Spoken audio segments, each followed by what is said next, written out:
A few people will probably still trickle in, but that's okay. They'll just miss me, and that's not the highlight of the event. So welcome everyone to this June edition of our Policy Research Talk series. As many of you know, these provide an opportunity for us in the Development Research Group to share research that's coming out of the group with colleagues, frankly, inside the Development Research Group, outside in the rest of the bank, and beyond. So it's a very, very important event for us. I also want to welcome the audience on WebEx and YouTube, and especially those of you who were able to make it here today in person. Today, I'm pleased to introduce my colleagues, Tuan Do and Chala Ozden, two of the co-directors of this year's World Development Report, which has the title, as you can see on the screen, Migrants, Refugees and Societies. Tuan is a lead economist in the Development Research Group who focuses on topics related to fragility, conflict, and violence, with an emphasis on conflict, crime, and forced displacement. Chala is also a lead economist in the Development Research Group who focuses on the nexus of globalization of products and labor markets. This edition of the WDR comes at a crucial time as the world struggles to cope with global economic imbalances, diverging demographic trends, and climate change. Migration will become a necessity in the decades to come for countries at all levels of income. The WDR proposes an integrated framework to maximize the development impacts of cross-border movements on both destination and origin countries and on migrants and refugees themselves. I'm especially happy to welcome our two discussants today, Michael Clemens and Ifat Sharif. Michael is a professor in the Department of Economics at George Mason University and a non-resident senior fellow at the Peterson Institute for International Economics. I got that right. Ifat is a manager of the Human Capital Project and the incoming global director, incoming meaning as of tomorrow, for the Social Protection and Jobs Global Practice. I'll start by asking Tuan and Chala to talk for approximately 40 minutes together, after which we'll hear from Michael and Ifat for approximately 5 to 10 minutes each. We'll conclude the session with Q&A from the audience. If you have a question, if you're following online, if you have a question, please raise your hand or signal to me in the chat that you have a question, and I'll call on you. If you're following on YouTube, please submit your question in the chat, and that'll get relayed to me. Also, a reminder to everybody, we are recording the session. If you're following online, please mute when you're not speaking. So with that, and without any further ado, over to you, Tuan. Thank you very much, Dion. Welcome, everybody. I'd like to thank you on the behalf of the entire team to come and listen to us. I think we're in the midst of dissemination between Chala, Xavier, who is the other co-director, and Joyce. We've been covering roughly 30 to 40 countries by now, and we still have a long list to go. So what I'd like to do today is to go over basically what we are presenting during our dissemination. But since it's a policy research talk and we're talking for 40 minutes and not just 10 or 12 minutes, go a bit deeper into the economics of the report and the evidence and so on and so forth. So I will cover the more theoretical part of it, and Shara will discuss what the empirics of what we have in the report and what are the gaps that needs to be filled in the future. So before moving forward, I'd like to acknowledge that this is the work of a big team, and some of them are here in the room. As mentioned, Xavier De Victor in the SC group was the co-director of this, the third person, and people from across the bank, from the different regions and different practices, from SPJ, poverty, and the climate group, and so on and so forth. I'd like to thank Art, who is also in this room, who has been working with us to make sure the process runs smoothly and the messaging and the discussion within the bank also run as smoothly as possible. We were assisted by two panels, an academic panel, and Michael here was part of that panel, and a high-level advisory panel consisting of officials in different countries, but also representative of the UNHCR, IOM, ILO, and civil society. So that's the outcome of almost 18 months of work that I have the pleasure to present to you today. So I'm going to go straight into the meat of the discussion. I think the report has one aspect, which is bringing stylized facts, like any paper. I have stylized facts, what do we know, what are the numbers? And then takes a little bit of a prospective view about what do we think migration will look like tomorrow, before we get into what's the evidence, what are the policies, and so on and so forth. So if we define a migrant as a person who doesn't have the citizenship of the countries they reside in, and for those who work in this space, you will notice that this is a definition that is not often used otherwise. We're talking about 184 million migrants and refugees across the world, which is roughly 2.5% of the world population. So on the left, you have this distribution of migrants, where they're coming from and when they're going.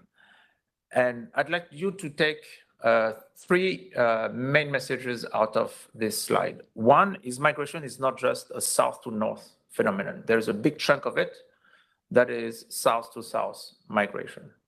So our client countries, developing countries, middle income countries are also countries that are destination countries for a large part of the migrants. Especially when we talk about forced displacement, 3/4 are forcibly displaced or in low income or middle income countries. That's point 1 and 2. And the second point that I'd like to highlight is there's no such thing as a sending country and sending origin country and a destination country, but a lot of countries, or most countries, of both of those. They receive migrants and they send migrants. Migrants are emigrating and some migrants are immigrating in those countries, indicating that the issues of migration policy becomes much more intricate when we think about migration as a whole. Whether it's the UK, whether it's Turkey, whether it's Nigeria, they have significant amount of people who are coming into that territory and leave that territory. So first slide that is summarizing quickly the state of affairs. A second point that we're moving forward to is what do we think about migration tomorrow? So we wanted to point out what are the key factors that are likely to reshape or shape the trends in migration for tomorrow. And we identified 2 of those factors, one being demography, and the second one being climate change. So when we look at demography, and here you have the age pyramids of 3 types of countries. On the top row, you have the typical high-income countries, Italy being given as an example. In the middle row, a middle-income country, high middle-income country, middle-income country. And here we're giving you Mexico as an example. And at the top, a low and lower middle-income countries, such as Nigeria. The left column is the age pyramid in 1950. The middle column, the age pyramid today, and the right column being the age pyramid in 2050. So just a small remark in terms of, we are projecting only into 2050 because the actors of the demography of tomorrow, most of them are born today, which allows us to give quite confidence in terms of what we think about the demography of tomorrow. So just a little bit of interpretation, Italy is aging quite fast. And we have what demographers call the inversion of their age pyramid, where the top is larger than the base. And to give you some numbers around this, the population of Italy, if it's 60 million today, will turn 30 million at the end of the century. If you look at South Korea, one person out of six is age 80 and above, which gives you the sense of not only there will be an aging population, which means fewer workers relative to population, but there's also a change in the demand, given that the size of the elderly population is going to increase. In between, if you look at most middle-income countries, they have entered already their demographic transition, and they're doing it at a very high pace. So they're coming from a very young country into aging country, and this quite quickly, as the example of Mexico shows. And the challenge for those countries is not only will they start to become increasingly moving from sending countries, but they're also going to receive migrants in the near future. That is going to be the challenge of countries that see themselves as immigration countries, as how to manage the fact that they are increasingly going to become receiving countries. The challenge is how do they become rich before they become old. Finally, in the bottom countries are countries typical of that have a typical exploding population that are going to remain young through the middle of the century, including Nigeria, Niger, Afghanistan, Somalia are example of those. So one demography is going to reshape global labor markets. And I think that is going to be one of the big issue that we want to look into is how can we today, before the global labor markets change dramatically, what can we do today in order to prepare for that reshuffling of global labor markets? Climate change being the other part, which is going to exacerbate the existing trends. The effect of climate change goes through declining incomes, declining labor productivity, and especially in rural areas, but it's also going to be a threat to the habitability of places. So if today we have most of the evidence on displacement is at short distances, meaning within countries or in neighboring countries, what will happen tomorrow is going still to be, in terms of trans-border movement, still a question mark. It will depend on the collective ability of the world to mitigate the effect of climate change, the incidence of climate change. Second, individual ability of countries to adapt to climate change, in particular, how adaptation to decrease labor productivity, how cities are going to be to be able to adapt to an increased rural to urban migration. And third, cross-border movements will be regulated, and so how the world adapts as a whole to the increased incidence of labor movement. These are the question marks that we would like to raise in order to see what climate change is going to bring in terms of cross-border migration. So just give you some stylized facts, some data and trends to give you the context. And the next step that I'd like to talk to is what we believe is a decision tool, analytical framework that allows us to understand that all migration doesn't have to be seen as a same phenomenon. The objectives are different, the policy trade-offs are different, and hence the policies are different. And that's what we coined, after a lot of discussion, the match and motive matrix. You will notice the alliteration here. So first, what we want to combine is combining two different views of migration. The first one is an economic perspective, which is driven by a cost-benefit analysis when we take the view of the destination countries. Is the labor contribution larger than integration costs, in a sense? Very cost-benefit from the viewpoint of the receiving countries. And if we look at what it means from an economic standpoint, is we want to realize that there are imperfect labor markets in destination countries, that there are distributional implications for migration, that there are integration costs that not internalized when we look at wages on prevailing market wages, and there's also misallocation of factors. And therefore, we can think of migration policies enacted by destination countries as one tool to regulate an imperfect international labor market. So why don't we open borders? Because markets are not perfect, because there are distributional implications, because there are integration costs. So one perspective is the rationale for a migration policy is the realization that free movement of labor has issues related to imperfect labor markets. The second angle that we want to bring in is one of international law. It has been recognized since the end of World War II that some people need international protection. This is a Refugee Convention of 1951, where if someone moves out of a legitimate fear for their physical integrity, there is a duty for countries to host them.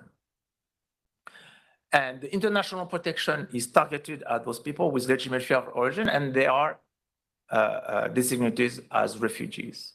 And in order to provide because this has a global public good component to it, there is a fundamental collective action problem in terms of provision of that public good. And hence, the architecture of the convention has two clauses, which is non-refoulement, which is a country that has a refugee will not send a refugee back to the country of origin if they have a fear of persecution or fear of violence, and at the same time will not penalize illegal entry for that same reason. So those two views, one, which is an economic maximization exercise, economic, broadly speaking, maximization exercise, and one driven by international law, responsibility of providing intersection, gives the two rationale for migration that we bring into the same framework that we coined the match and motive matrix. So if you look at the vertical axis, in that indicates the strength of the match for the migrants vis-a-vis the destination country, and the horizontal axis captures the motive, meaning what is the scope for international protection, whether the movement is driven by fear at the country of origin or more towards looking for opportunities at destination. And so that matrix defines more or less exactly four quadrants that not only describes different types of movements, but those different types of movements call for different policy trade-offs for destination countries and for different policies. So you have on the top, most of the refugees go because there's a strong match on the labor market and little fear at the origin. On the other extreme, the bottom right quadrants or many refugees that leave due to the fear at origin, but have little contribution to be brought on the labor market. On the other extreme, on the other hand, on the top right are the refugees that have productive skills to be put to use, and the bottom left are what we call the distressed migrants, who do not qualify for international protection, but at the same time have little skills to bring to the society of destination. And four categories, four objective function, four policy trade-offs, four policies to address those issues. So when the match is strong, which is basically when the labor contribution, the case is maximizing the gains for all. And how do we do that? And what is the main message we want to convey here is that if there are labor market imperfections, is use alternative instruments in order to address those downsides of migration. Don't use migration as a sole policy instrument to regulate those issues. In particular, if you look at countries at origin that you have on the green and in small font, but the idea is to lower transaction costs, whether it's about sending remittances back, whether it's having knowledge spillovers back home, or address other labor market imperfection. When we talk about brain drain, it's about the labor market imperfection associated with skill complementarity. On the other hand, when we look at country of destination, it's all about improving labor market efficiency. It's about providing rights and access to labor markets so that the productivity is put to fruition, but also facilitate inclusion, fight discrimination. And because there are potential distributional implications, support the affected nationals that on the labor markets could be displaced by migrant labor. Although empirically, let me emphasize here again, the evidence that there is a large effect on wages and employment are very scant and very specific to some type of movements. When the match is weaker, but is driven by fear, the issue is not anymore a matter of maximizing any efficiency, but to ensure the sustainability of the system and share the cost. Once again, there is a public good component to it. Public good means that there's also a shared responsibility, and how can we design mechanisms to share the cost becomes the first order issue. So in order to reduce the cost, one realization is once a refugee is given protection, they become an agent of development. And therefore a way not only to bring the dignity, to bring to satisfy the aspiration of the refugees, increasing the productivity is also a way to lower the cost. The example that we often cite is the example for Colombia and the policies toward Venezuelan refugees is to give access very quickly to labor market, to allow mobility within the country, and to integrate social services into their national services. So here the red arrow shows that there is endogeneity, there is possibility for policies to increase the match of refugees toward the labor market. And you can see it, the obvious way to think about this is language training that is given to a lot of refugees in many settings so that they can integrate better, not only in labor markets, but in society in general. And then the last category that I'd like to focus on is when the category of distressed migrants, where the main policy objective is to reduce the need for such movements and to absorb or return the migrants humanely. And so one thing that we want one aspect we want to think about is first, as I mentioned before, the refugee status we can think of, and since Ifat is here, we can think of as a targeting mechanism. Is people in need for international protection. We define refugees as people fearing for violence and conflict at home. And as in any targeting mechanism, there are some false negative, so to speak. And the idea is for some of them, there's a scope for extending protection. And extending protection is, for example, the case of the US granting temporary protection to Haitians, for example. So recognizing that they do not fit in the category of refugees, but the need for international protection still persists, and they need to find additional instruments to provide the needed protection.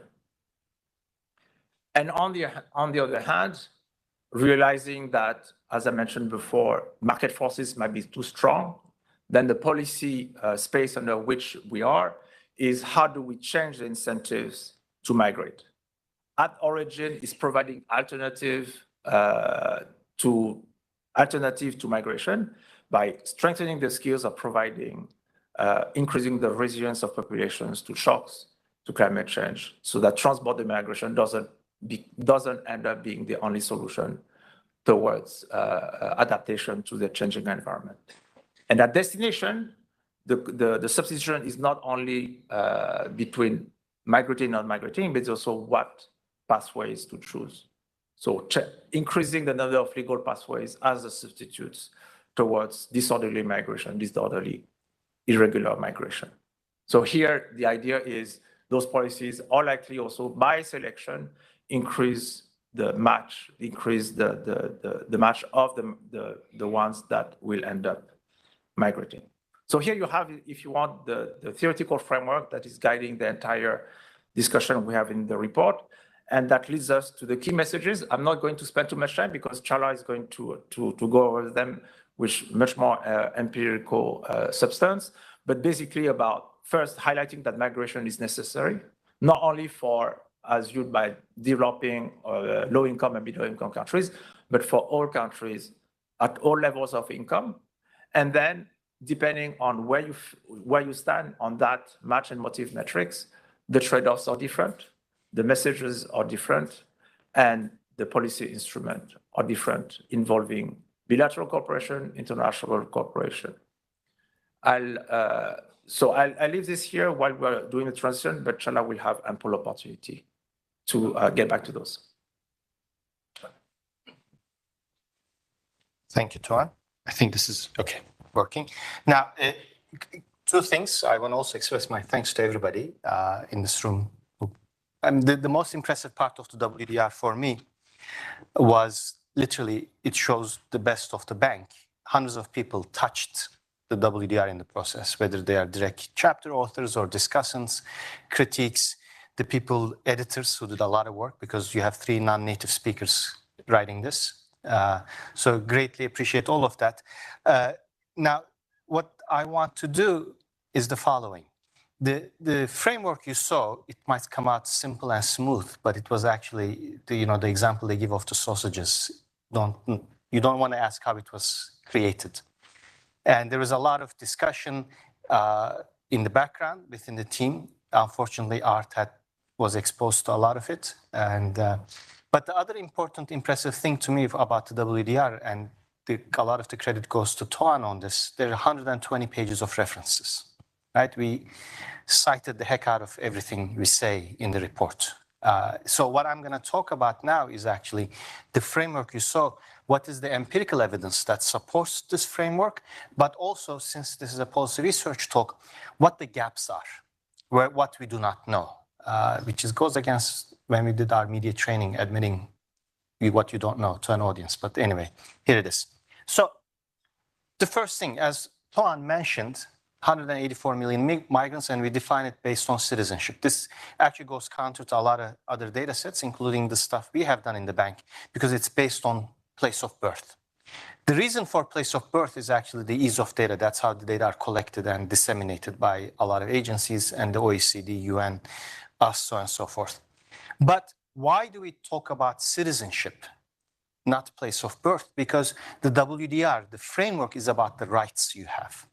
Right? Remember, what the framework is saying, where you are there's a continuous space where each individual migrant is, and where you are actually depends on the destination country you're at. I might be a better match in the US as opposed to, let's say, the UK.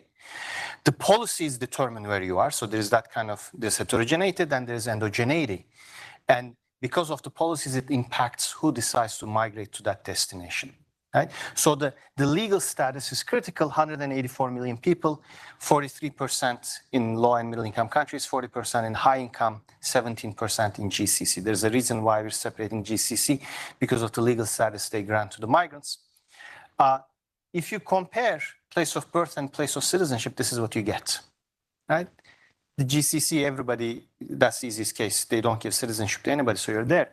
The most important one are the high income countries. Almost half the foreign-born in high-income countries are already naturalized. Right? That is a huge number. It tells you something about the migration process. And because this is a status thing, citizenship is a flow issue, whereas place of birth is a stock issue. In most likelihood, the rest of the people, a big chunk of them, will be naturalized eventually. Right? Now, I didn't mean to do this, but so when you look at it, you see how the distribution changes, right, where the migrants are. But the most important thing, again, I want to emphasize, even when you look at the non-citizens, the legal status, there's huge heterogeneity. You have people who are undocumented. You have people who are on a temporary visa or a permanent visa, and then people who are residents, right? People who have eligibility for citizenship versus do not. So all of those things matter, and it is important that we collect the data accordingly, and because that determines the impact, right? We're not just saying the citizenship number is different and we want to come up with a different number, but because it is important, your legal status determines where you are in that box, right? That's point number one. Now, point number two, Toan talked about the determinants. You want to get back to it. If you look at the literature, vast majority of the literature looks at the wage gaps or welfare gaps as determinants. What we want to say, what we're saying in the WDR is we are at an inflection point because of demography. And demography, everybody knows what's happening in Western Europe. Italy was given an example. That's not, it is unique. It's unique in human history.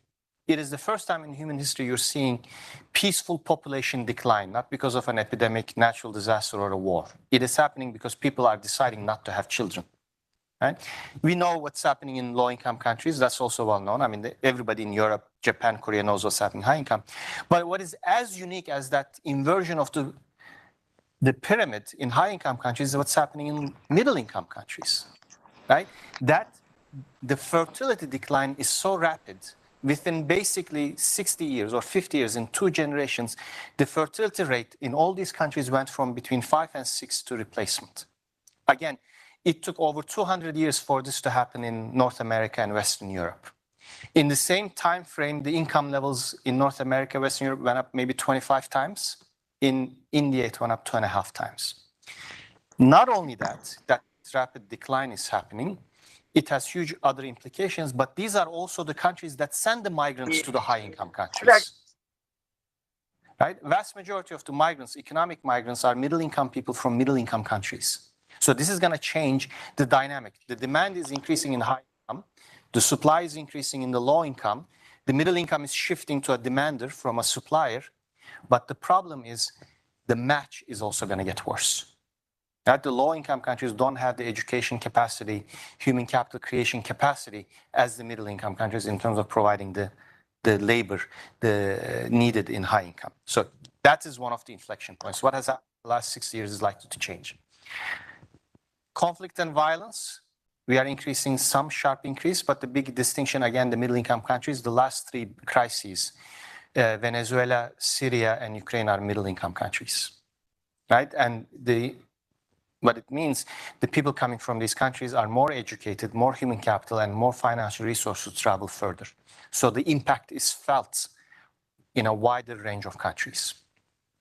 Now, Tuan talked about climate change, what it means. The big unknown is there that are we at an inflection point? It's not the unknown is not about the science. The unknown is about the impact, how it is going to spill over to the rest of the world.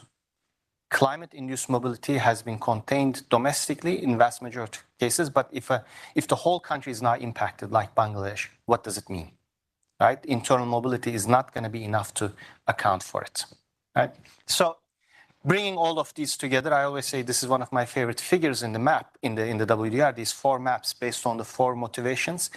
What it shows, these maps, the high degree of correlation, right? The correlation actually probably implies causation. All these forces are leading, especially fertility decline, demographic change, climate change, and conflict and violence, are likely to lead to increased distress and forced migration. And this is the big development challenge. So you cannot address one at a time. And the difficult types of mobility we see are kind of the symptoms of the underlying development challenges reflected in this map. All right. So I already said what I was going to say. The 4 boxes of the framework, probably they are all interlinked, right? And they are impacted by these linkages. Now, origin countries, quickly. One of the other important things we say in the WDR is the following. Almost every migration pattern we see today is shaped by the policies of the destination countries. And it's unilateral. This shouldn't be the case. It is inefficient. There's a huge responsibility that falls on the shoulders of the origin countries, right? What has to happen, different components of their immigration-related policies they have to be part of an integrated policy agenda for development. What we mean, I'm going to give a couple examples. I'm sorry, I'm talking really fast because I just came from Italy, so I got used to speaking fast. All right, remember the 4 boxes, the heterogeneity and the endogeneity of the policies? The origin countries, what they have to do is to help their citizens before they migrate, while they're abroad, after they return, all these different things. Example, one of the big things, and Michael contributed to this, is the migration hump. As most of you have seen it, that actually as the income level changes, this is the impact or the observation of the emigration rate. We did something simple in the WDR. If you split the countries by size, you get a huge difference. Right? What does it imply? And this is one of the unknowns, especially the linkage between mobility and development. Right? And it actually gets more interesting because that increase, what you see happens to high-income countries because as a country develops, income levels go up, the human capital level, the education level goes up. So the selection effect kicks in. The more educated you are, the more likely you are to, this is your right-hand graph, right? How the migration patterns change. And if you look at more of a time series pattern, this is what you observe. So this is a big point that requires to be much more delved into. Now, brain drain, this is what motivates it. Pretty much every country on the planet, migrants are more educated than the underlying population. The implications for the labor market depends on how many high-skilled people you have and what shortages it leads to. Again, the actual empirical evidence is kind of scant there, although if you look at the policymakers in a lot of the smaller isolated economies, this comes across as one of their biggest concerns related to immigration. Again, the evidence is scant, but this is one point where the education policy has to be a critical component of the overall immigration policy. In other words, your education policy, your supply of human capital has to respond to immigration opportunities. It has to be upward sloping. All right, next one. You see, the Mexico-US corridor is the largest corridor in the world with millions and millions of people, but you see the uneven distribution within Mexico where the immigrants come from. This has huge implications for the Mexican labor market, as well as for the provision of public goods, so on and so forth. So anytime the origin country designs a policy, you have to take this internal heterogeneity, internal distributional impacts into account, right? Again, it determines where you are in terms of on the horizontal axis, your motivations for mobility, all right? I'm going to skip this. We talk always about remittances. It is one of the biggest impacts, positive impacts for origin countries. But even there, when you dig into the data, there are a lot of nuances. The first and the most obvious one is that if you calculate, a lot of the data come from balance of payments accounts. But if you look at it from a debit or a credit point of view, there's a 50% difference. If you look at it, if you do a kind of a model and calculate it based on economic fundamentals, it's even different, right? We are even having a hard time measuring remittances, but then how do we measure the impact, especially the micro impact, right? It is there in terms of motivation. It is important for development, but we need to have a much better measurement and analysis of remittances, right? So coming back, origin countries, we give Philippines as the role model here. Get your act together, design an overall integrated framework, have a Ministry of Immigration that actually interacts with all these other ministries as part of an overall agenda. Now, destination countries, I'm going to skip this very quickly because the vast majority of the literature on migration is based on the evidence coming from destination countries because that's where the data are, right? But the important things we want to emphasize is it is in the hands of the destination countries to determine especially where the match is, where the migrants fall, right? And it is in their hands by implementing the right policies, you can increase the match and increase the benefits. Now, many times there's a trade-off between short-term political costs and long-term economic gains, but it is important to weigh in on the side of the long-term economic gains. And those policies that need to be implemented have to do with both legal access as well as recognition of, for example, credentials, integration policies, inclusion policies. This is one of, again, favorite figures. You see how the salary profile of undocumented versus documented migrants. This is controlling for everything else. This is based on a famous figure by Borjas. Initially, the first 10 years of a migrant's life, the slope is the same, but then the gap opens up because undocumented migrants, especially, they do not have access to certain occupations which require legal credentials, right? And this is a huge loss to the destination country, all right? And also, again, the issue of inclusion and the issue of distribution, you're seeing it even. This is New York metropolitan area, right? These are literally half a mile. These are blocks. You see the extreme heterogeneity of the presence of the migrants. Imagine what it implies for the whole country in terms of labor markets, provision of public goods, so on and so forth, right? Heterogeneity in its cleanest form, and hence the implications. All right. This is well known. I think I said all of them. Pretty much. The forced migrants are a special case. As Toan said, the important thing is also allowing them to move, again, to reduce the long-term costs for the migrants and for the host communities. Now, distressed migrants. This is one of the, we feel, the most innovative parts of the WDR. Both the policymakers and actually some of our academic colleagues try to lump all, especially voluntary migration, into one bucket. Now, don't get me wrong, there are tons of undocumented migrants who are above the line, right? Because there is so much demand for them in the labor markets of the destination countries, their match is positive. But there are still a number of people, their numbers are not large, but they get significant media attention, who are considered, who are the distressed migrants in that lower corner. Now, distressed migrants are the people who are on the boats trying to cross the Mediterranean or trying to swim through the Rio Grande. These are the people who die on the road. Imagine the poverty they're exposed. Imagine the harsh conditions they're exposed that is forcing people to risk their lives and their children's lives to take the risks they are taking. It's an extreme case. This is the number of deaths in each corridor of distressed migration. It is almost all undocumented. The skill levels are low. The legal status is uncertain. And these are some of the transit routes. And not only distress migration impacts the destination country, but large number of transit countries. A lot of the tension between US and Mexico is not about the Mexican migrants in the United States, but it is about the Central American migrants crossing through Mexico. Being helped by the cartels and all the criminal organizations and the risks they're exposed to. Right? Or the same thing with West African routes or the route through Turkey. Right? Now, what we do, the issue of distressed migration is the extreme level of uncertainty and lack of evidence. Because by definition, not only this is undocumented, it is almost a criminal activity. Right? So it is very hard to collect the data and make the analysis.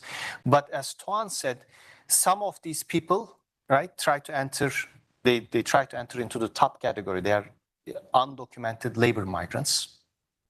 And some of them claim asylum because those are that's the legal channel that's available. And that asylum track becomes a targeting problem. That's why it takes 2 years in the US or in many European countries to educate an asylum application, because you do not know if you're a legitimate defined by the law.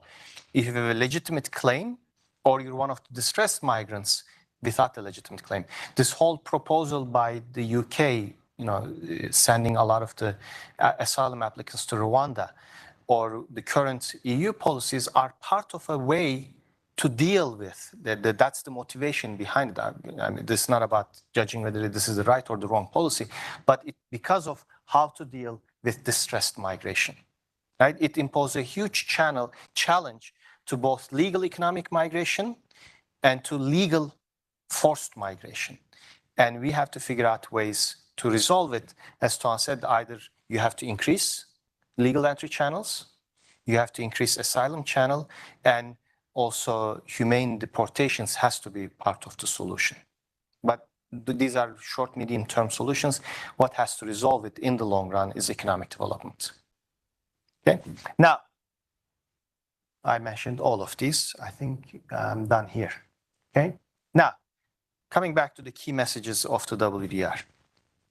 Right. Going back, you've seen the framework. The framework is meant to, not necessarily for you guys, but the policymakers, to put all of the issues on one simple graph and explain what the empirical and academic evidence, analytical evidence is pointing. So both the diversity of migration motivations, the diversity of the migrants, the diversity of the appropriate migration policies, and also the interaction between the outcomes and the policies themselves, right? So what we need to do is, first of all, is the necessity of cooperation, whether if it's bilateral, mostly for economic migration, where the match is strong, how do we make it better? Remember, the objective of the whole policy framework is to push everybody up and to the left, right? Everybody should be up in that corner. All of mobility we see should be out of choice, not out of desperation or necessity. It should be out of choice, and it should be beneficial, right? We want to minimize all other sorts of mobility. And that's where the policies come in. And whether if it's bilateral cooperation between origin and destination countries, or multilateral cooperation, especially in the case of the asylum seekers, sharing the burdens, because the neighboring countries, mostly low and middle income countries, carry a way larger portion of that responsibility. Right? The financing instruments, again, everybody has to put their hand under the table. I was in Madrid at a dissemination event, and somebody said the subsidies the EU provides for dairy farmers is significantly multiple times higher. I didn't verify this. I'm taking their word for granted. Is multiple times higher than the money spent on refugees. I think it would be fair to ask some of that money is transferred to handling of the refugees, and we have to figure out what's the best way to share the burdens. And the final issue is what we call the inclusive decision making. And that has different components. One is getting low and middle income countries have a bigger say in the working together, the bilateral cooperation side, especially large, one example, large labor sending countries in South Asia and East Asia. Also, within both destination or origin countries, getting the private sector involved. Believe it or not, even in high income countries, the private sector has very little say in designing or providing feedback to immigration policy. Singapore, Australia, Canada are kind of the exemptions for it. But even in the US, you see big corporations lobbying on the smallest issues related to other types of regulation, but minimal actually on the issue of immigration. And finally, the migrants and the refugees themselves should have a say. The people who have most to gain or lose depending on the policy environment, right? And they do not get much of a say, partly because they don't get to vote, coming back to the citizenship issue, and partly because they're afraid, partly because a large number of them are undocumented for a variety of reasons, but it is important to have their voices heard. We went through all of this. The framework says people are heterogeneous. There are 4 boxes you have seen to make it easier to explain, but it's actually multiple, right? It's a continuum. And the policies have to be designed accordingly and appropriately depending on where you are. And that, again, the box is country-specific, migrant-specific, but the goals of the policy is, again, should be to create win-win-win solutions. I think that's all we have to say. Thank you so much. And then now we'll have Ifat and Michael.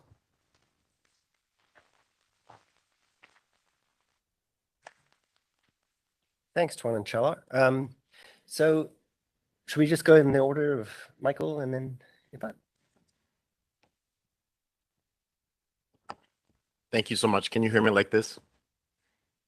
So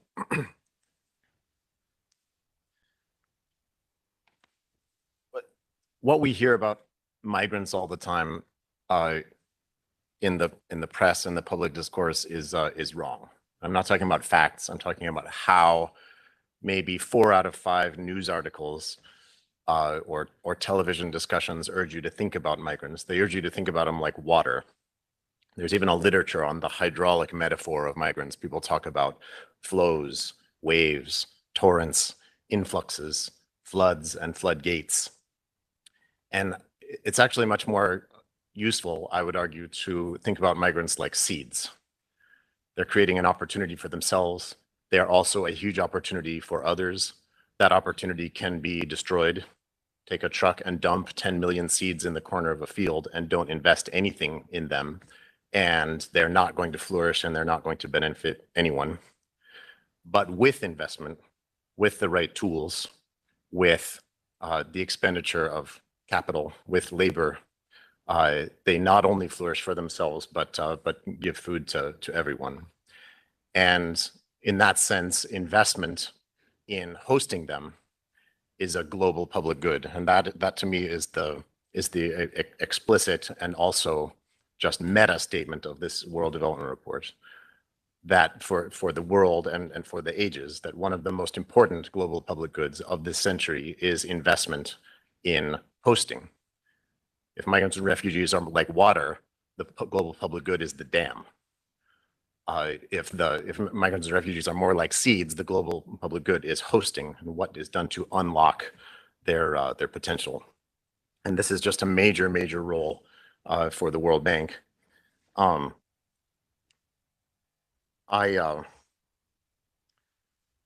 want to focus on one question. The highest aspiration for a discussion is to leave an audience with one idea. And my question is, how could this World Development Report shape the bank, shape what the bank does next year, 10 years from now? I'm thinking of the 1990 World Development Report that gave the world the dollar-a-day poverty measure and has shaped bank operations and operations of pretty much every development agency and is really remembered as a landmark. When I worked under Andrew Steer in the Environment Department 26 years ago, all of my colleagues attributed the existence of the Environment Department and its constituency within the bank to the 1992 World Development Report. So the question in my mind coming in today was, what would it take for this WDR to be looked back on as a monument like those, something that really changed bank operations? So I remember the old days. I'm old, so some of the old days are quite a while ago. I went to the launch of the 2006 Global Economic Prospects about remittances, focusing on remittances. There was Yuri Dadush, who had to feel a really annoying question from annoying Michael Clemens. I asked him there, you know, remittances are so voluminous now as transfers to the developing world that anything the bank did that by facilitating temporary or permanent migration, by making remittances cheaper, the combination of which caused 7-8% increase in remittances to the developing world would be more capital flowing into the world than the whole annual disbursement of IDA at that time. Why isn't this a major function of the World Bank? Why isn't this the first thing you see when you go to the World Bank's website? And rightly, he kind of chuckled at that, and everybody in the room kind of chuckled at that and was seen as kind of silly. 2010, David McKenzie, I don't know if David happens to be here, one of the leading applied development economists in the world, sitting here at the bank, evaluated the effects on households in Tonga and Vanuatu of New Zealand's recognized seasonal employer scheme. The working paper version of his paper in the abstract called it, quote, one of the most effective development projects ever created, because here was a program that was wildly popular, was greatly beneficial to New Zealand, was multiplying wages by a factor of 15. Not much else that the bank or any other development agency had ever done could do anything like that. Here's the people sitting in the bank calling this one of the most effective things it's ever done, and asking, well, does the structure of the bank's portfolio, does the organizational structure of the bank, does the allocation of people whose jobs it is to do stuff reflect that one of the best things it ever did was helping a bunch of guys go to New Zealand and pick fruit? Not really, wildly out of step with that. Fast forward to 2023, and here we are with a World Development Report saying one of the greatest public goods in the world is hosting migrants and refugees, and how could development agencies get involved in facilitating that? And just doing an informal poll with some bank colleagues over the last couple of weeks, knowing I was going to come in, I asked, well, what should happen? And one of the clearest answers I got was, there could be, so this is a question, could there be a window of some kind, either from the bank's treasury or a facility managed by the bank, designed to finance the hosting of non-refugee migrants in middle-income countries, particularly, or perhaps also low-income countries.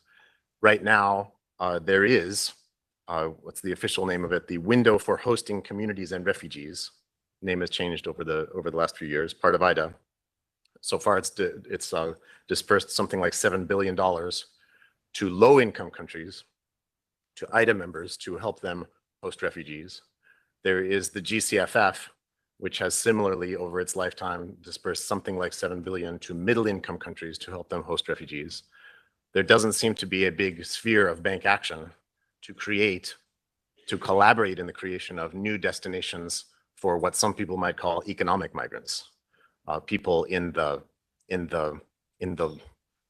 on one side of the motive and match matrix that you just looked at. Nothing. And then we have the astonishing, as Chalar pointed out, totally unprecedented demographic pressures, meaning that there's going to be a whole lot more migration. A statistic that I want to send home with everyone here is that if in the world population prospects of the UN, which Chala doesn't believe, but contains some reflection of reality, out to the year 2100, what fraction of all working age human beings will be African?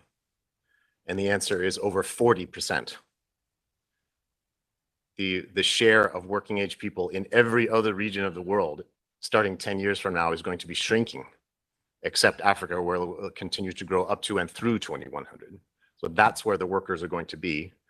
And yet we have Gordon Hanson and Craig McIntosh pointing out that even a tripling of the African fraction of residents of Europe, which clearly they discuss as probing the limits of what's politically possible, would only absorb a small fraction of 1% of those people.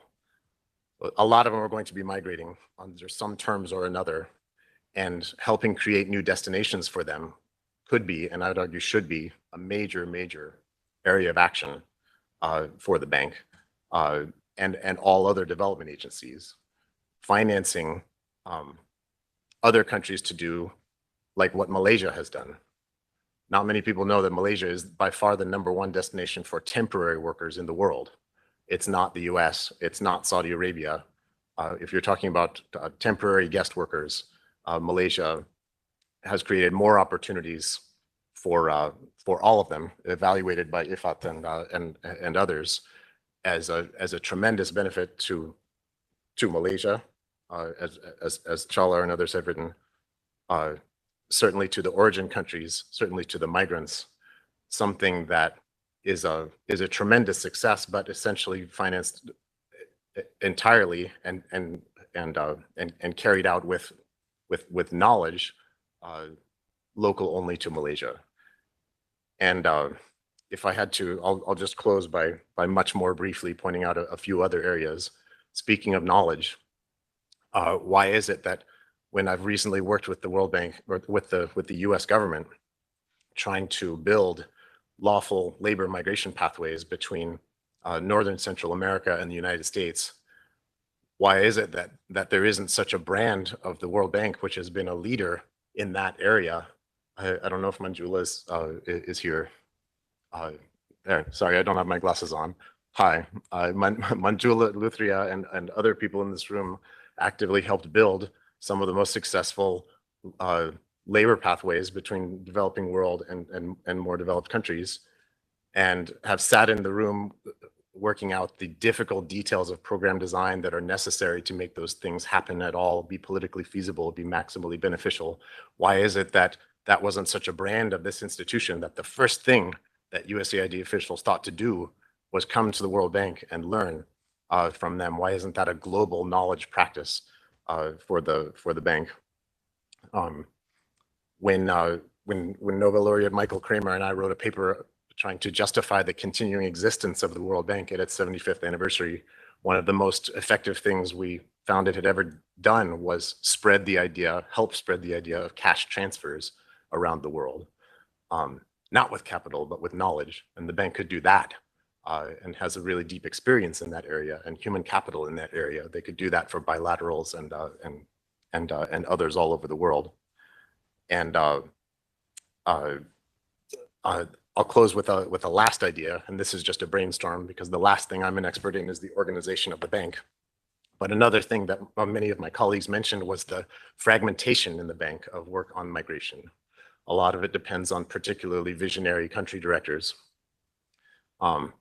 Incandescent individuals like Ifat sitting next to me are highly valuable, but institutionalizing the process is necessary because positions change, people move on.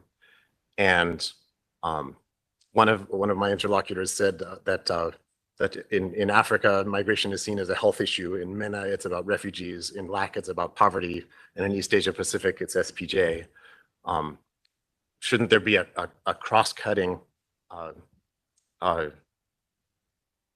practice network empowered with money, with influence, with an external brand like gender, like FCV, for migration, to make sure there are more people in the bank whose entire job is just to do this, finance one of the most important global public goods of this century? 3 ideas. Thank you, Michael. And I don't think anybody is an expert on the organizational structure of the World Bank. It changes all the time, so you can't be. If I, Thank you, Michael. And let me try to sort of pick up from where you left in terms of bringing in the human capital angle, but also I think Chaler's last point about how do we move people into that sort of left-hand upper corner box, and I really have kind of three takeaways that I wanted to share and put on the table. And I hope this will give you some good news on the work the bank is doing and potentially what else we could be doing actually along with many of the people in this room.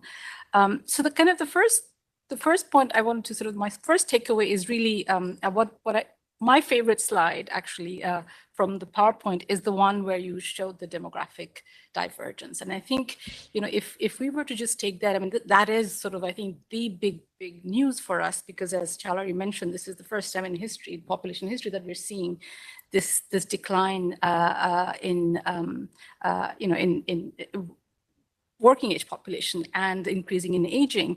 But on that slide, if you add the proportion of working age population in these three groups of high income, three groups of income level groups of countries, what you see actually is the tremendous scope to expand for the scope of working age population to be employed. Right. So even if you look at the high income countries, you see that perhaps there is scope for increasing the working age, the prolonging the engagement of older workers in the labor force, because obviously, as the speakers mentioned, there's a shrinking labor force shrinking age.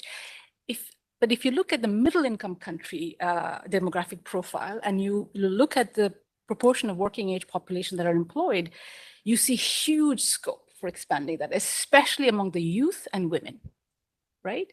And then if you look at the third group of countries, your low income countries, what you see is even though you still have this kind of solid base, like larger base, the share of working age population in the countries like in Africa and others is larger than ever. Right. So what this tells you is a very simple fact, which is there is obviously a lot of scope for thinking through in three dimensions. One, how do you increase productivity of your working age so you are able to expand and benefit from that?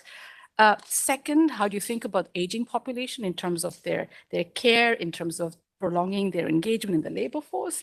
And thirdly, clearly what the report talks about is how do you help with the labor arbitrage across countries, surplus countries in labor and countries that are seeing shrinking labor supply. So sort of, I just want to sort of expand the thinking of your framework, because if you put it in this space, there are clear policy implications for the bank. Could be coming in and motivating countries to think about then how you think of the migration channel. But the bottom line, the key takeaway for me there is that really at the end of the day, the best policy for countries can think about is really investing in human capital, right? And improving productivity of their populations, because when people move, regardless of the motive, whether it's for economic opportunity, whether it's because there is a fear factor here, you move with one asset, your human capital. And I think if so, that to me is like a clear implication for us in our work that we would want to be doing. The second point I want to make is that the bank in this space, in all these three dimensions, quite uniquely placed to facilitate all the policies that Chaler put out in many ways, because we do work across different regions. We have engagements in destination countries, we have engagements in origin countries, and clearly the work you mentioned on Malaysia that I did show the benefits of managing in a legal way, more remunerative, contractual-based migration across these countries. Now, what many maybe colleagues don't know, including yourself, Michael, that actually when you look at some of the operations we've been doing in the bank, we actually have over 100 operations in 37 countries where we could be leveraging that engagement to do exactly what the WDR is talking about. So I hope that we would be able to think about this more systematically, and what are the kind of interventions we see? We're seeing supporting countries in putting together bilateral labor agreements. The work we did, Michael, in Nigeria, thinking about global skills partnerships that Manjula also had mentioned. In Nigeria, the fact that all we did was actually explored with the government ways they could help work with the UK in terms of hiring nurses, right? Because the UK had a huge demand. So the intervention is quite not very complex. It's really about putting together and sharing ways that some of these labor agreements can function. Thinking through intermediation systems, right? So we talk about in many of our engagements in social protection and jobs, for example, we do a lot of labor market intermediation activities, ALMPs. One could potentially basically expand that to a global labor market intermediation mechanism. So in many ways, if you could do this properly, thinking through recruitments in countries that are receiving labor, sort of intermediation systems in countries that are sending labor, you could be pretty much motivate what I call a global talent race, right? Because countries would then want to be part of this competitive mechanism whereby their population is competitive in the international labor markets. And so that's kind of would be sort of a pretty easy entry point, I think, for us at the bank. Financing schemes are what we see from research is very important. So, and here I want to sort of bring in the point about, we often think about movement to destination countries, but I think what I'd like to propose and maybe think a bit more with all of you is movement back into origin countries, right? Including what you mentioned, Michael, remittances, right? So the huge source of funding that comes into destination countries, but also when people, especially when you have these managed migration systems, we are seeing a lot of movement back into the origin countries. And when returnees come back, they come back with skills, they come back with some financing. And so thinking through what kind of support one could be thinking of for returnees would be another way of perhaps benefiting from international migration, and not to forget the whole space of diaspora bonds, right? You mentioned, Michael, that what we know, the volume of remittances actually dwarfs any data on FDI. So the potential to utilize that source of financing, it could be tremendous for us. And in fact, Nigeria is the one country that actually has issued a diaspora bond, and we could be thinking about looking at their experiences as to what the take-up was, what kind of guarantees could actually facilitate more of these diaspora bonds, would be again an area for us to operationally engage.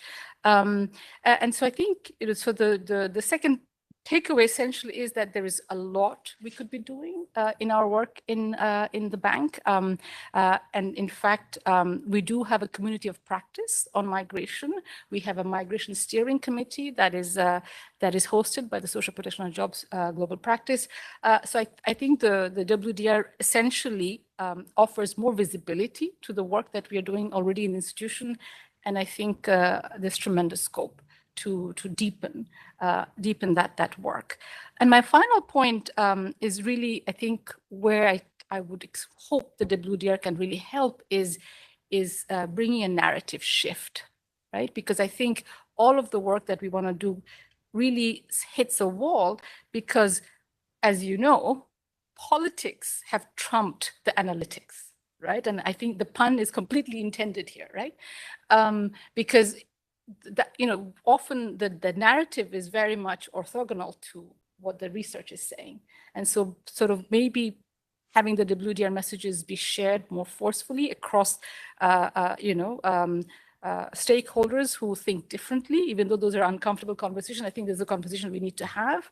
And of course, expanding the research evidence. And this is where I think, you know, and Social Protection and Jobs would love to collaborate with DEC, because I think the whole sort of thinking, having a research program on the dynamics of migration. And here, I really think there's a lot more work we need to do on the return migration space to really also help some of the discussions or you know, uncomfortable questions that policymakers often ask is brain drain, right? But to address those issues, we need to have this evidence of, you know, how have migrants come back? How have they contributed? I mean, in fact, my own country in Bangladesh, you know, sort of the best pizza in Bangladesh you get is in the countrysides of Bangladesh, because you have a huge number of migrants coming back from Italy and opening up restaurants. So it's really, so if you want thin crust pizza, you go outside Dhaka. Really, so I think there's a lot there that we don't know in terms of the dynamics and the kind of services returnees may need to really help with this kind of cyclical migration. So let me stop here and really look forward to the conversation, and thank you again for inviting me. Thank you both. Okay, so we have about 15 minutes left. Right now, there's no questions in the chat, and I don't see any hands raised. So I'll go to the room, but maybe if either of you want to react to these comments before we open it up for questions, I'll give you a chance to do so. Thank you, Ifat and Michael. I mean, both of them have been very supportive all throughout the process. That's not the reason we invited them. But your comments are very well taken. I just want to talk about the demographics one more. There's another slide we didn't put there. Maybe I should have given your comment. If you look at the dependence ratio of the whole world, the share of the labor force in the world population, it's also an unlikely and unheard of situation of stability that has been going on for almost 10 years and another 25 years to go. Right? It's very stable. But what is happening underlying this, so it's great for the world, right? Aging doesn't seem to be affecting the world as a whole. But the issue, as we are trying to argue, is that where the workers are and where they are needed, the gap, both the physical gap and the human capital gap is increasing, right? I mean, that's the point of the WDR, and hence the inflection point, and hence we have another 25 years. I mean, the way we kind of try to expose it, it's not like a message of alarm or negativity, but a message of opportunity, right? We have that 25 years, and what we do within that 25 years can change the way we know how things operate, both in low and high income countries. I mean, that's the fundamental issue. And your point on human capital is exactly on the dot. This could have been as well a report on human capital, right? That whole match is about human capital. Demand increasing, supply increasing, but also the human capital gap is increasing. And that's where the bank, I think, does its best. It's an arbitrage opportunity, and how do we make the gains increase from that arbitrage? So that's number one. And your point about return is also right on the dot. We didn't put in the presentation. Again, WDR is 200 pages, and there's a lot of detail. But in many cases, return rate is 50%. Right? And it, again, falls on the origin countries on what you do with the migrants. The migrants in the Gulf, 100% return. But even the migrants in Europe and the US, the return rates are significantly higher than anybody anticipates. Variety of reasons. And most countries seem to waste that human capital that comes with the returning migrants. So we started the definition of migrant as a person who doesn't have citizenship in the country they live in. And I think the way the bank operates is that we engage with governments, and governments don't internalize necessarily as much the welfare of non-citizens compared to the welfare of citizens. And therefore, I think your point is spot on, is the financial instrument that allows to correct that preference mismatch is at the heart of how we can also engage with governments in order to internalize the welfare of migrants. There's partnership, there's knowledge, but the financial instrument is, I think, the big missing piece in this whole policy, the implementation that we've been discussing.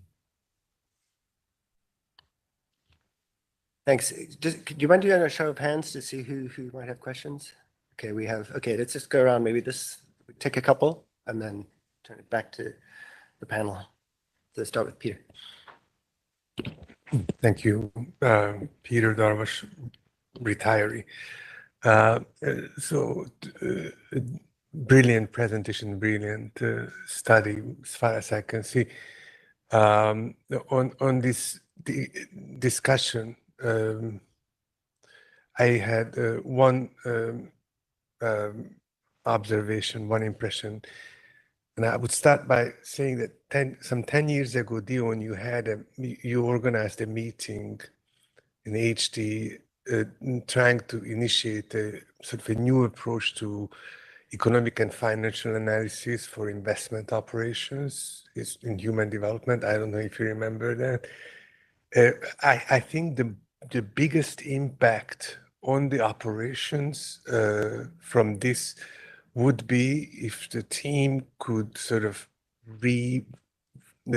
construct or revise a model economic and financial analysis for operations that would focus on migration displacement, so that the teams could actually just tailor it to the local context. Because that's, in my view, and I think Dion agreed that at least at that time, it's very poor. So we just put a few internal rate of returns analysis and why the bank is best positioned to address these issues. But I think there is depth in this report that could be sort of translated into this. My other question is more coming home to my field, which is, you mentioned the emphasis in the presentation, you mentioned the emphasis on education policy. And that's what I was doing before I retired. But I'm not sure, maybe in the report you detailed it. I'm not sure where that kind of importance lies or what exactly you're recommending, because the education policies that we have pursued globally in terms of displacement, forced displacement, not specifically migrants or not generally migrants, was very inward looking. So we were just looking at, training teachers, providing facilities and materials, language of instruction, and stuff like that. So we have not had a clear sort of idea on our own of what that, we felt instinctively that education should be given a more importance in tackling migration and displacement, but we did not necessarily have the sort of the breakthrough idea of where should that be. Thank you. Thanks. So who was next in sort of going around counterclockwise? Over there? Okay. Hi, good morning, everyone. I'm Marla Spivak. I'm actually currently with the education practice, and I had two questions, one of which I think was building exactly that, sort of what's the role for education, particularly we've been speaking in the education practice a lot, and before he left, JP was doing a lot to emphasize the demographic challenges, specifically in Africa, which you also mentioned, which have big implications for the learning crisis. But I am curious to hear what the WDR team thinks about the role of education in addressing some of these policy challenges that you're raising. And then my second question, which I think also relates to education and skills, is in conceiving of what the solutions are and the proposals, and also thinking about how the bank works. Is it the sense of the team that the solutions are cross-cutting across industries, or that there's need to actually go a level deeper and think about solutions for example, the health sector versus the farming sector versus manufacturing, and that the needs and sort of specificities of policy design, and maybe this is something Manjula could actually speak to as well, are unique to industry, and we need to think not about policy overall, but at industry-specific interventions. Thank you. So Manjula, and then over here. And then I'll turn it back to the entire panel, maybe just for a final word. Thank you. Thanks to everyone for getting a great conversation started. I'm just wondering if the team would be willing to share a little bit of their soundings that you've got from destination countries on the reception. But in particular, I was sort of started thinking based on the emphasis you're putting on demography, which is obviously, no question, demography is destiny and it's the big driver. But when I talk quite frequently to these people in the UK, they call Immigration Matters, and they've done a lot of work. You probably know them well also. One of the things I keep getting reminded from them is that when it comes to sort of domestically selling the idea of immigration to aging societies based on demography, it actually scares them. That demography doesn't seem to be a good sell, even though everyone sees it. It gets too quickly wrapped up in population replacement. And so I'm curious what soundings you took from there. And then I suppose related to that is the question, and I think Chala, you touched on this. I was expecting to see income differentials as a big driver as well. You said it's already an empirical correlate of aging, and so maybe you'd have some sort of an overdetermined model if you threw that in as well. But then when I think of destination countries that have opened up to migrants, it's the countries that actually got rich before they got old. So think about, Malaysia, GCC. It wasn't demography that got them to open up their labor markets. It was the fact that they had structural change. Their citizens moved away from certain types of work, and they had to open up the labor market because they just got rich, right? So yes, it's an empirical correlate, but is there not a separate argument to be made just based on wage differentials? Thank you. Thanks. So we have two more interventions. We have one here. Please come to the mic. And then we have a hand up online. And then there's one question in the chat. So if we are going to go a little over. We started a bit late. So just fair warning, unless we get told to leave the room. But I don't see anybody coming through. Okay, go ahead. Yes, hello. Thank you. First of all, I'm a proud undergrad at George Mason many years ago. And now with my new hat, I know how difficult it is to frame and be more precise and brief on what I would like to say, because I've been lately a judge for PhD dissertations, and they only have 3 minutes to present the 5-year or 6-year research. So here I am trying to be brief.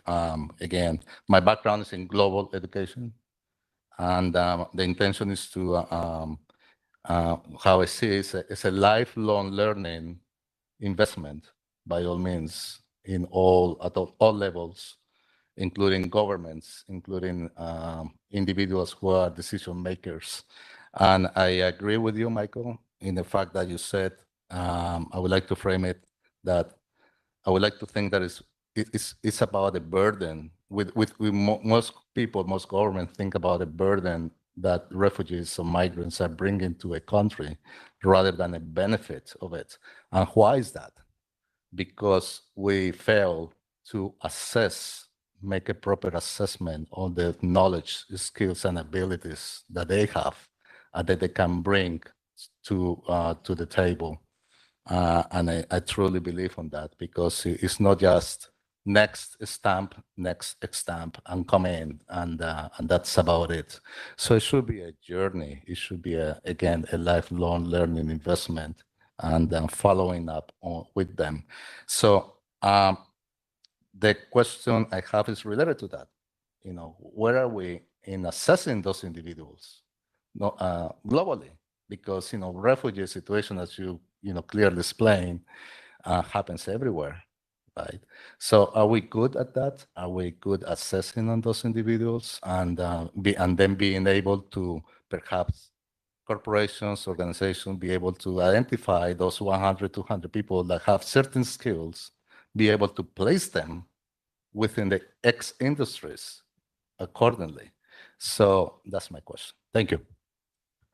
Thanks. Okay, so we have the two questions. Norman, do you want to come in and ask your question?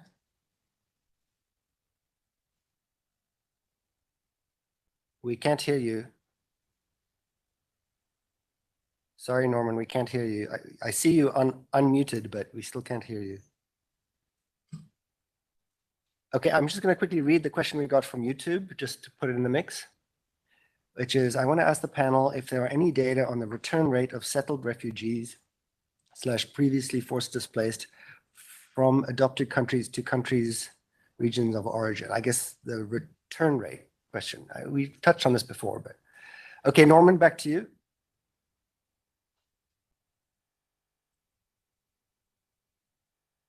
Okay, we still can't hear you, Norman. So what I'm going to do is I'm going to read the question that you actually posted in the chat, and then hopefully that was the same question you wanted to ask, which is that, are you not concerned that government measures that increase human capital without improving the business environment will lead to brain drain?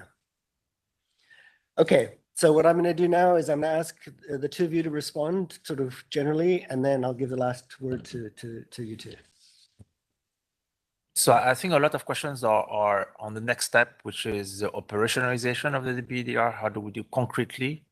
And this, I think, we are not at that stage yet, and you will be called into contributing to formulating how we are putting this in practice. And IFAT will obviously have also a leading role there. So I'm going to postpone those discussions maybe for when we have more concrete policies.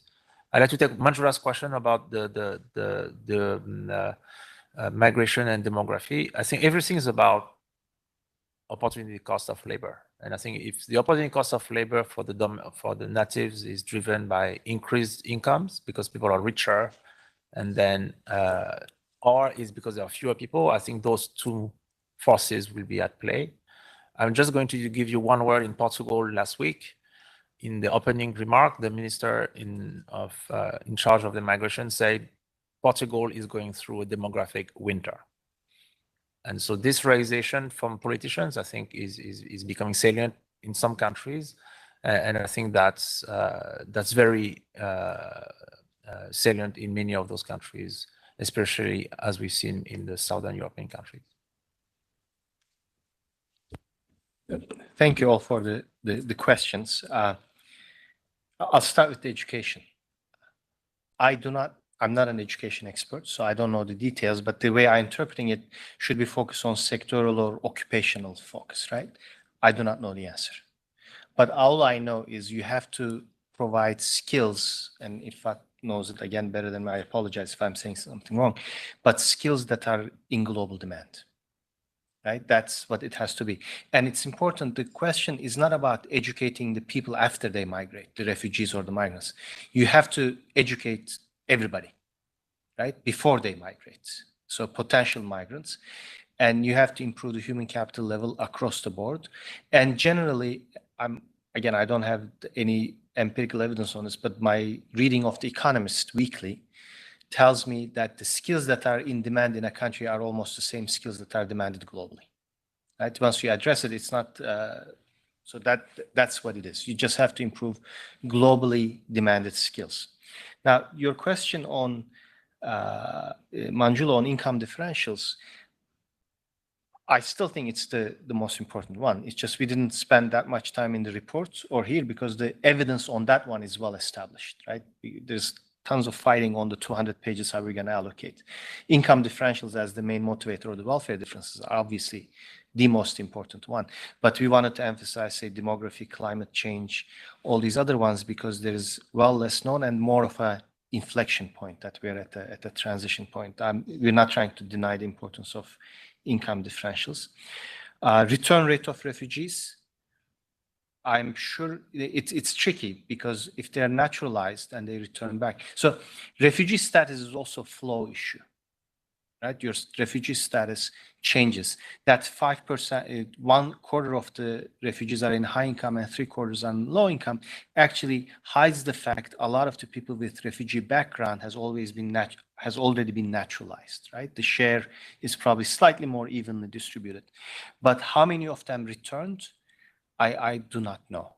There is some return data of the people in the United States who go back, and then you have to then figure out their refugee status, but nothing systematic.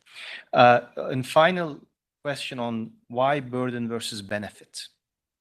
I mean, there's a emerging literature. A lot of it actually comes from maybe psychology, sociology, and all that stuff.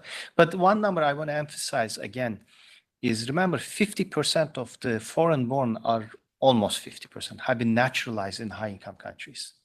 I refuse to believe high-income country policymakers are stupid enough to naturalize people whom they think is not a good match, is not going to add value.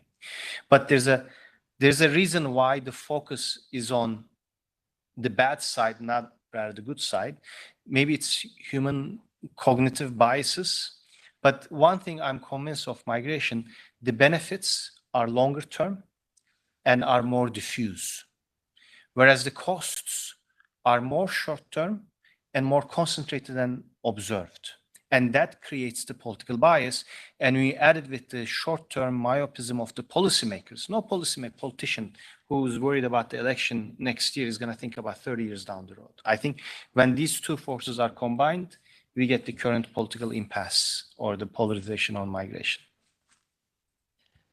Thanks. So last word to the discussants, Michael first, and then Ifat.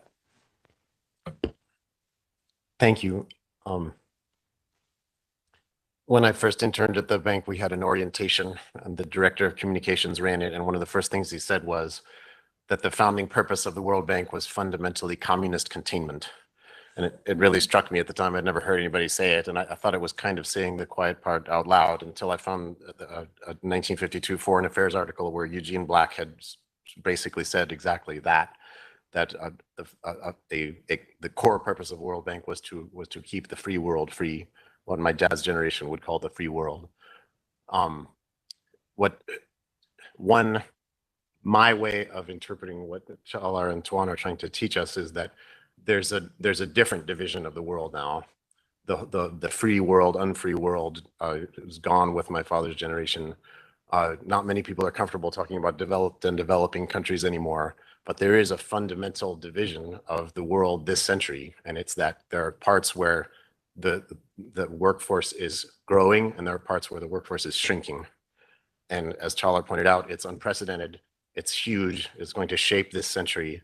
And just as the world in 1946 looked at the system of development finance and asked, is this apt for a world that is divided into the North Atlantic sphere and the Soviet sphere, and decided to innovate institutionally and create this place, we really need to look at bank operations and ask if the existing windows, if the existing chains of command, if the existing allocations of resources, if the existing priorities for research are apt to this world where there's a part where the workforce is shrinking, there's a part where it's growing, and a vast gap in political feasibility, skills, and many of the other things that the bank is maybe the single organization that is best placed to invest in.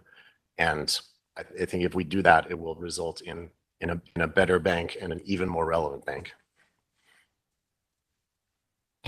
So just 2 points. One, responding to, I think, what Manjula was saying, but linking it to what Norman was saying about the role of private sector, really. I think this is something that I didn't get a chance to mention, but I think that's going to be critical. Also in terms of looking at the kind of demands that you will have in destination countries. So I think my point about investing in human capital so that you're able to utilize it and increase the productivity of your working age precisely has this, it will need better private sector, better business environment in domestic, in origin countries, but also in destination countries, because they will have a role to play in terms of getting the right skills in place that is demanded for wherever it is, in the domestic markets or overseas markets, because ultimately that will help with what Chalar, you're saying, that what you want, ultimately the goal is to have more voluntary migration, right? And so the choice that you have, whether you want to migrate because there is an opportunity, there's a wage differential, Manjula, that you want, that will make your life better, versus the choice about staying at home if you have a decent job that allows you to stay at home and you're okay with it, then you bring the choice element. And I think their private sector and the business environment, all of that becomes very, very important. My last point is if we, one of the main things that I hope the WDR will help us do with this conversation is this recognition that migrants are not a liability, but an asset, and they are engines of growth. Whether they're a returning migrant or a current migrant. And I think hopefully that sort of change in mindset can help us move these to kind of more constructive conversations about what are the right policies, whether it's globally, domestically, in overseas labor markets. So I hope that's my hope, and I hope that we can work together to sort of help push this narrative forward and have these conversations. Thank you. Well, thanks everyone, and thank you especially to the entire panel. Please join me. With that, I think I'm going to call this to an end. One program note, our policy research talk series is going on its summer hiatus, so we look forward to seeing you back here in September. But with that, thank you, everyone.